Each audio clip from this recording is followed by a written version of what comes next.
I never thought a phone call on a Tuesday night could completely change my life. When I saw my mother's name flashing on the screen, I hesitated. We rarely spoke, and every time we did, it never led to anything good. I could already guess this call wasn't just a casual check-in. Part of me wanted to ignore it, but curiosity won. "Amelia, come home this weekend, your father wants to see you." Without another word, she hung up. I stared at my phone, an uneasy feeling rising in my chest. My father wanted to see me? After all these years of silence? After being cast aside time and time again? Now he suddenly wanted to see me? At 31, I couldn't say my life was perfect, but it was good in my own way. I worked as a secretary at a large tech company in Chicago, a job that wasn't glamorous but was stable and allowed me to support myself. I lived in a small apartment in the suburbs, not far from downtown, just quiet enough to unwind after long workdays. My job had long, exhausting days, filled with paperwork, meetings, and endless emails.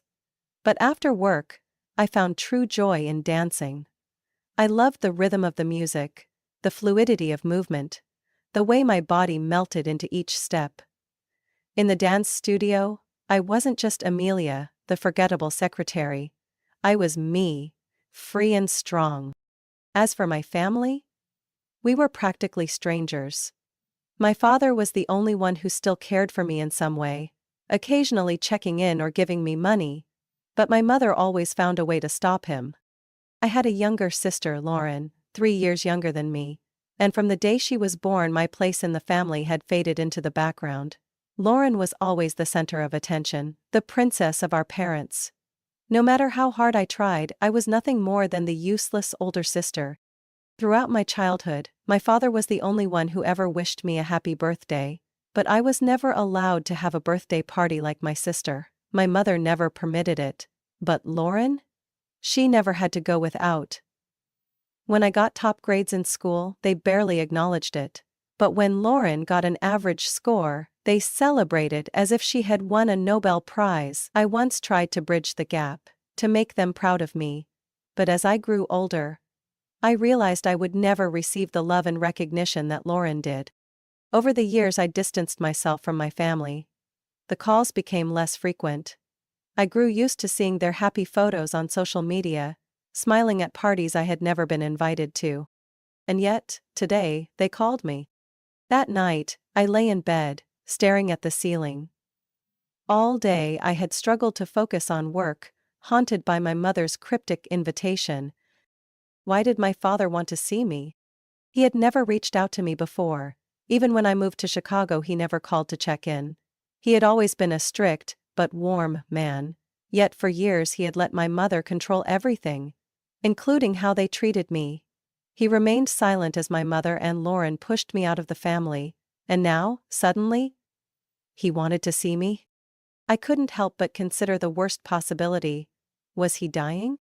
The thought made my chest tighten. Despite everything, I still loved my father. In my few memories of our bond, I remembered him teaching me how to ride a bike, reading me bedtime stories when I was little. But those happy memories were quickly overshadowed by harsh reality. He had let my mother and Lauren exclude me for years, without ever standing up for me. Should I go? Part of me wanted to refuse, to protect myself from more hurt. But another part, a weak part I hated to admit existed, wanted to know the truth. If this was truly the last time my father wanted to see me, could I turn him down? After a sleepless night, I made my decision. I would go. On Saturday morning, I stood before the grand gate of the house I had grown up in. Or rather, the house I had spent years trying to belong to. The family estate remained as imposing as ever, with its perfectly manicured garden and pristine white exterior. But, to me, it had never truly been home. I took a deep breath and rang the doorbell. A moment later the door swung open, revealing my mother. Margaret. Her face devoid of any emotion. "You finally came," she said, her voice lacking warmth or welcome. I didn't reply. I simply stepped inside, feeling the familiar coldness of the house settle over me. Everything inside was as immaculate as ever, yet the tension in the air was suffocating. Lauren was already there, lounging on the sofa, her legs crossed, a diamond ring sparkling on her finger, as if she had just added another expensive piece to her collection. My father, Richard, sat in an armchair, looking frail and worn out. I quietly stepped forward. No one offered me a seat, but I pulled up a chair and sat down anyway, my eyes locking onto my father. I suddenly noticed how much he had aged, his skin pale, his eyes sunken, his hands trembling slightly. A deep unease crept into my chest. "Dad, I'm here," I said finally. He gave a weak nod, his gaze unwavering. "I don't have much time left, Amelia," he said slowly, his voice hoarse with fatigue. "The doctors, they say I have terminal cancer. Only a few months left." The room fell into a haunting silence. I heard my own breath hitch, while my mother and Lauren remained unfazed, as if this were just another piece of news. I'm sorry, Amelia." His eyes glistened with unshed tears. "I neglected you for too long. I left you alone for too many years. I can't change the past, but I want to make things right. I want to make amends." He pulled out a stack of documents and placed them on the table. "This is my will." I stiffened. My father continued, his voice growing weaker. "The apartment downtown will go to your mother." My mother gave a slow nod, unsurprised. "This house will go to Lauren." Lauren smiled, her gaze flicking toward me with smug satisfaction. "And my entire savings, investments, and liquid assets, totaling approximately $5 million, will go to Amelia." The air in the room shifted instantly. I was completely stunned. Lauren shot up from her seat, her eyes blazing with fury. "What?" My mother froze, then turned sharply to my father, her voice like a blade. "Richard, what the hell are you saying?" "Who?" My father sighed. "I've made my decision. Amelia has been abandoned for too long. I want to make it up to her." Before I could react, my mother stood up, her voice rising in outrage. "No, absolutely not. What has Amelia ever done to deserve that money? She's done nothing but bring bad luck to this family." Lawrence stormed forward as well. "Dad, you're sick. You're not thinking straight. I'm the one who's always been here, the one taking care of you. I deserve that money, not her." I sat still, watching the spectacle unfold before me without saying a word. Dad slammed his hand on the table. "Enough." His voice, though weak, carried undeniable authority. "This is my final decision, and I will not change it." My mother clenched her fists, her face contorted with rage. Lauren looked as if she was about to explode. "You will regret this, Richard," my mother said, her tone dripping with threat. A tightness gripped my chest. I had never seen my father stand up for me like this. But I knew this wasn't over. 2 weeks later, my father passed away. The funeral was solemn, but I could feel the hateful glares from my mother and Lauren. I knew they weren't grieving. They were furious that they hadn't been able to change the will before he died. After the funeral, the messages started flooding in. "Mom, Amelia, you know very well that your father wasn't in his right mind when he made that will. You can't keep that money, it belongs to the family. Lauren, you will regret taking that money, it belongs to me." I didn't respond to any of them. But I knew they wouldn't stop there. I knew my mother and Lauren well enough to know they wouldn't let go of the money my father had left me.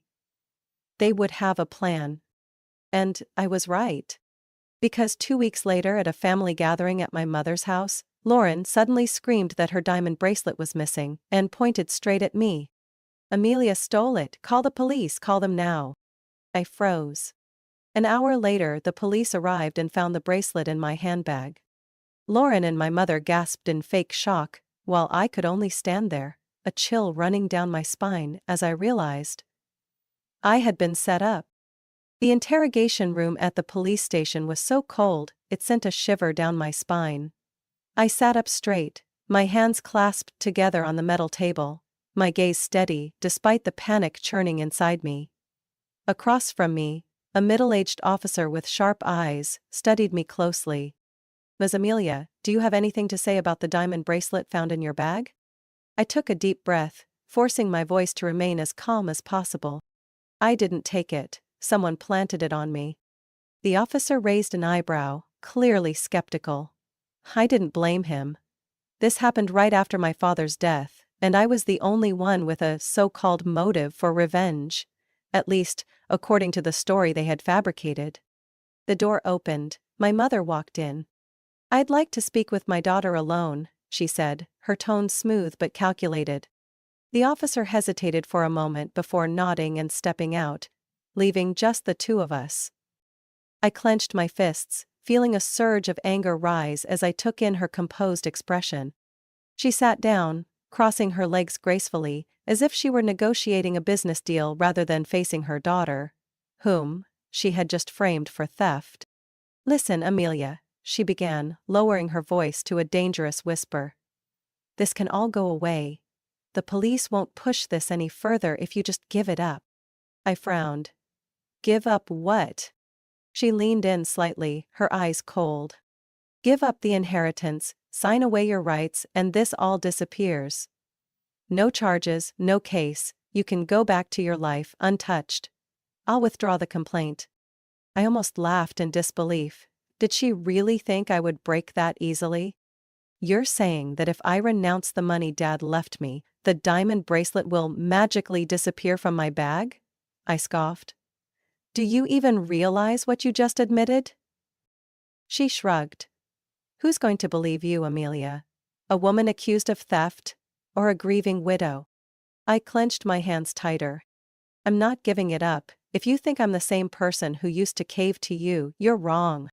She sighed, standing up, her eyes looking down at me with pure indifference. "Then good luck. You're going to need it." She walked out, leaving me sitting there, seething with fury. She had gone too far this time. That night I was released on bail, but the damage had already begun to spread. Message from my boss. "Melia, I heard about what happened. To protect the company's image, we've decided to place you on paid leave until this situation is resolved." A tight knot formed in my chest. They weren't firing me, but it was clear my reputation was already being affected. Lauren and my mother had planned this too well. If I didn't fight back, my career would be ruined, and I would be forever labeled a thief. I needed proof. I pulled out my phone and searched for someone who could help me. Someone whose name I had heard mentioned in a high-profile investigation a few years ago. Jack Reeves, private investigator. A former cop, now a detective known for cracking even the toughest cases. I pressed call. After a few rings, a deep male voice answered. "Jack Reeves speaking." I took a deep breath. "I need help. My family set me up, and I need proof to expose them." "Tell me everything," he said. I laid it all out. Jack listened in silence, occasionally asking sharp, pointed questions. When I told him about my mother's offer, giving up the inheritance to clear my name, he chuckled darkly. "That sounds less like theft and more like blackmail." "I need proof. I will reward you generously." "All right, I'll take the case. Give me 2 weeks."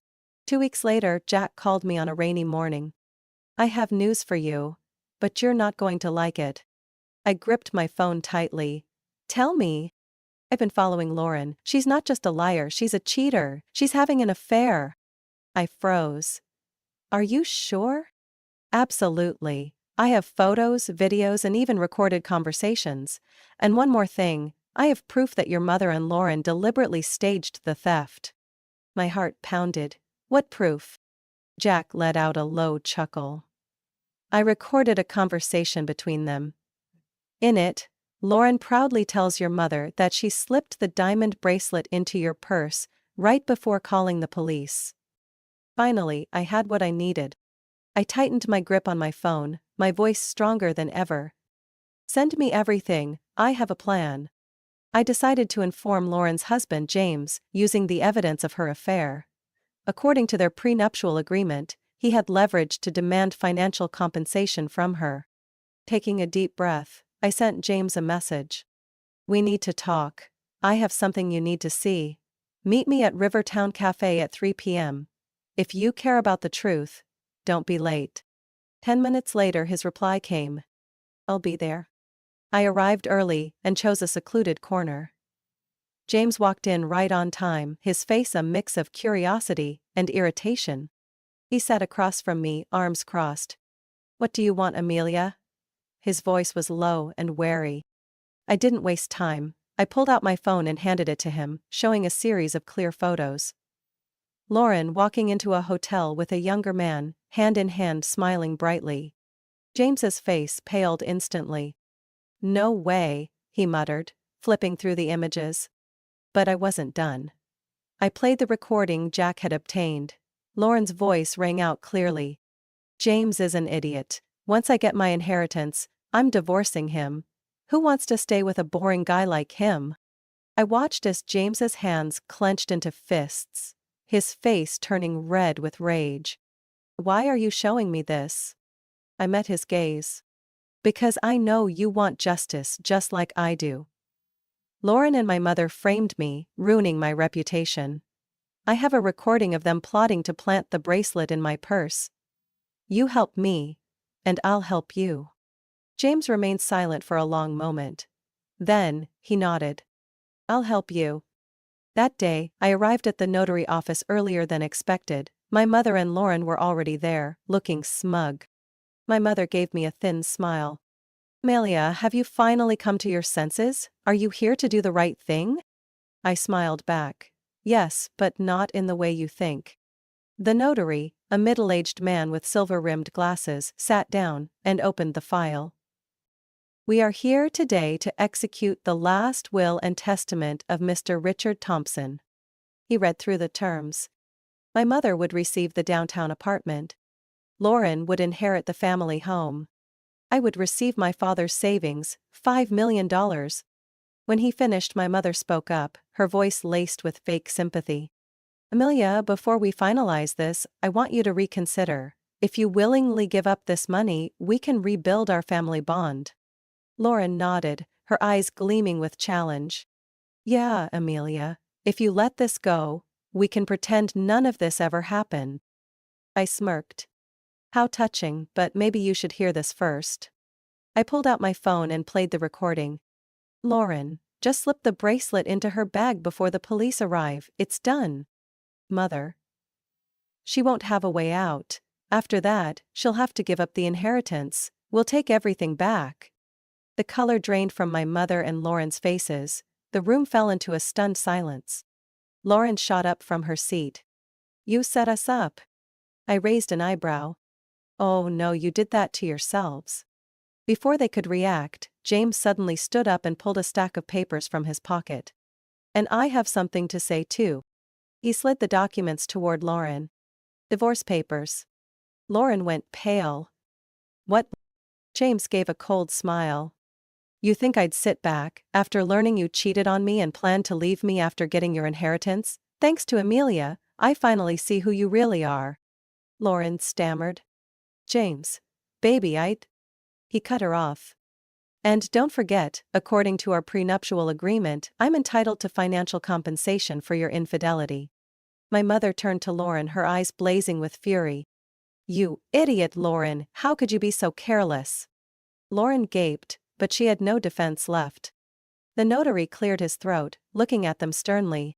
"Given this evidence, I am obligated to report this matter to the court. Deliberately framing someone for theft could lead to criminal prosecution." My mother shot up from her seat. "No! We will sue her." I crossed my arms and met her gaze head-on. "Who do you think will believe you after all this evidence?" The room fell into silence. My mother and Lauren had lost. I stood up, grabbed my inheritance documents, and looked at them one last time. 2 weeks after the reading of the will, I received a call from my lawyer.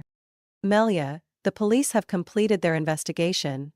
They have issued arrest warrants for your mother and Lauren on charges of defamation, filing false accusations, and extortion."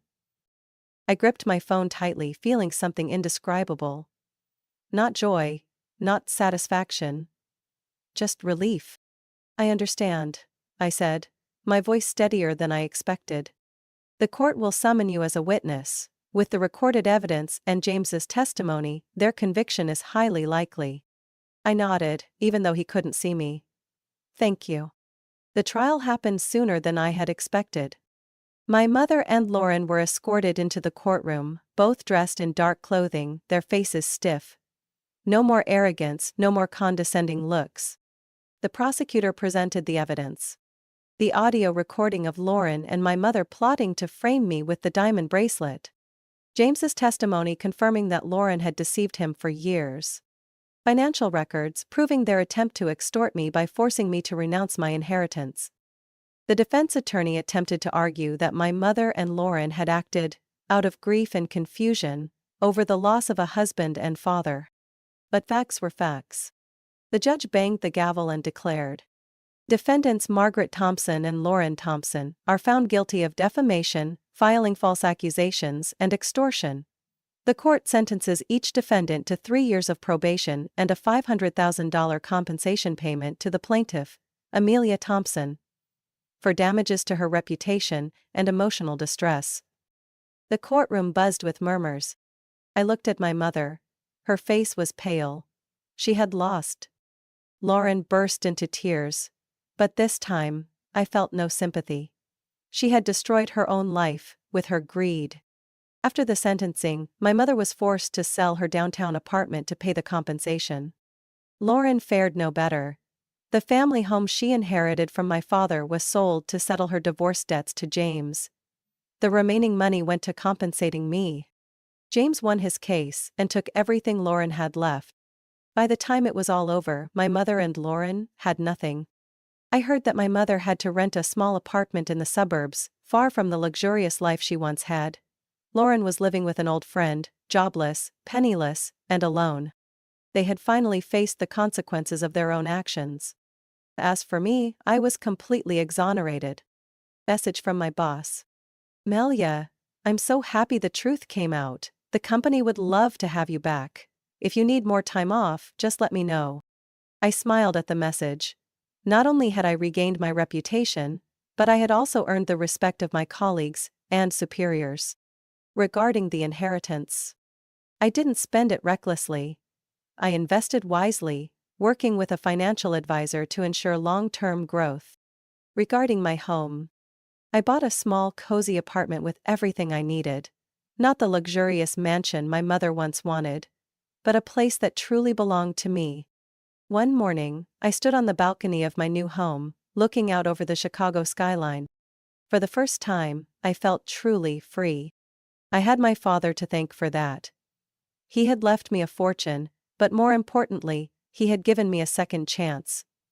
I looked up at the stars and thought of him. For years he had endured my mother's control. But now he was finally at peace. I love you, Dad. I was no longer the abandoned child, no longer seeking validation from a family that never truly loved me. I had fought, I had endured, and in the end, I had won.